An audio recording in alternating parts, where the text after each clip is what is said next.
Hi, my name is Vova. I came to Canada when I was 13 years old, and I live in Dieppe, New Brunswick.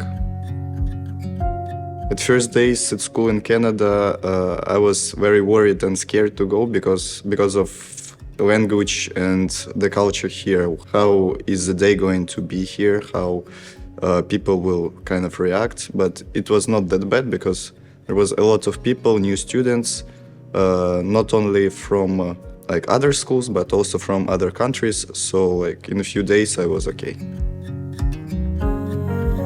So the dress code in Canada and Ukraine is very different. In Ukraine, it is very strict. People are wearing t-shirts, trousers, and sometimes jackets as well. And here you can wear sports suits, actually whatever you want if it's appropriate.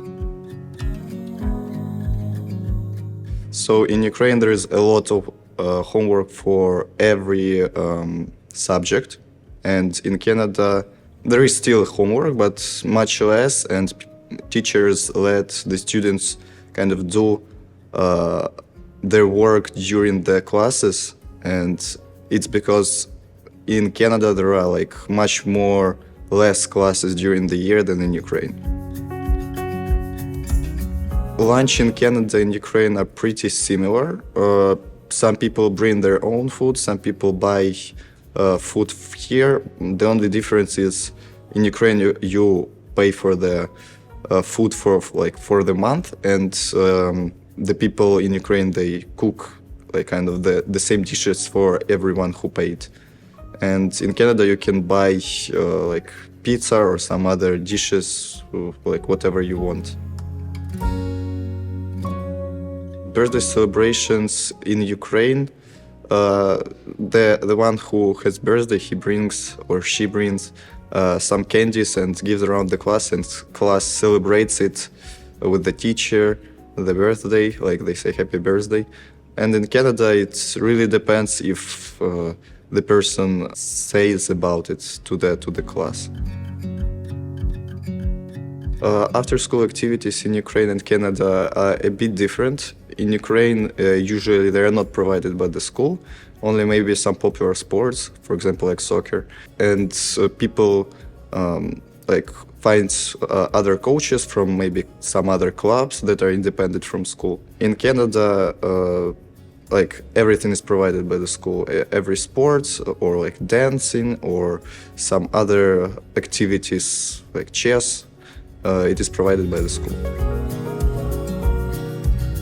The schedule in Canada and Ukraine are very different. In Ukraine, I had 17 different subjects during the year, and it's every day they're different. It could be from 6 to 8 lessons a day. In Canada, there are only 10 subjects during the year, and it's 5 every day during the semester.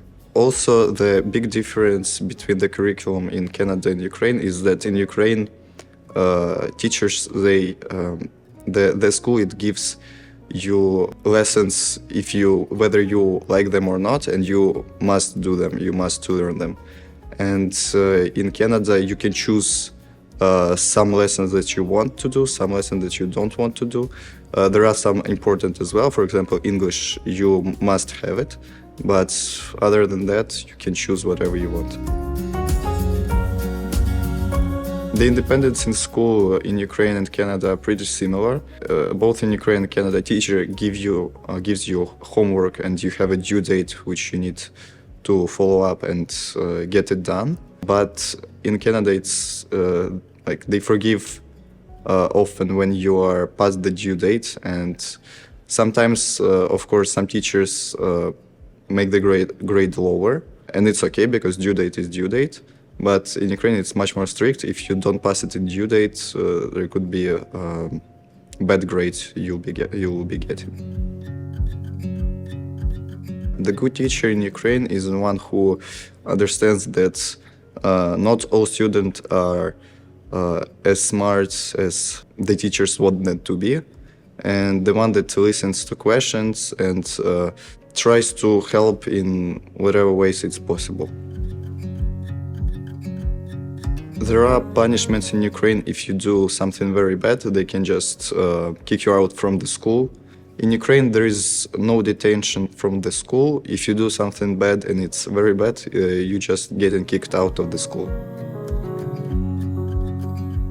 In Ukraine, it depends on the teacher whether the student is gonna ask questions openly or just not disagree with the teacher. Because some teachers are very strict and sometimes can really talk badly to the student if he or she disagrees with him or her. But mostly there are good teachers that will answer the questions and try to explain what is the student asking. In Ukraine, bullying and that kind of stuff happens usually outside of the school. But inside of the school, usually teachers, if they see it, they first of all try to prevent it, and second of all, they punish the person that is bullying. But if they don't see it, the students has just to say about it, and they will call parents and talk about it with the student who bullies. In Canada, it depends on the situation and people, whether it's hard or easy to find a friend.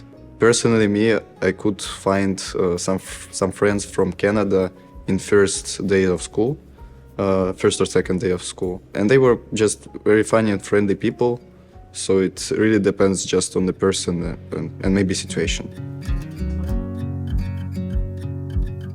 The only barrier that I was facing is the language barrier during the first few months. It was, first of all, it was very hard to understand what people were saying because they were talking very quickly. And second of all, is to speak for myself. It was also hard, just because it's the language that I didn't practice speaking before. The only challenge that I faced personally was working in the groups of people, because in Ukraine it is not very popular that we have tasks in school that we require to work with other people. And here it's very often, and actually I think it's good, even if I didn't like it. And I also didn't like it because of the language barrier. It was very hard from the start, but then it became good. I would like teachers to know that they have the best music classes here in schools of Canada, and I really enjoyed to learn the new instruments and play in the band. I would like to thank the teachers that they try to help and adapt the new students that come from Ukraine. It's very important for us and new people that come here to get this help and to feel important in the society.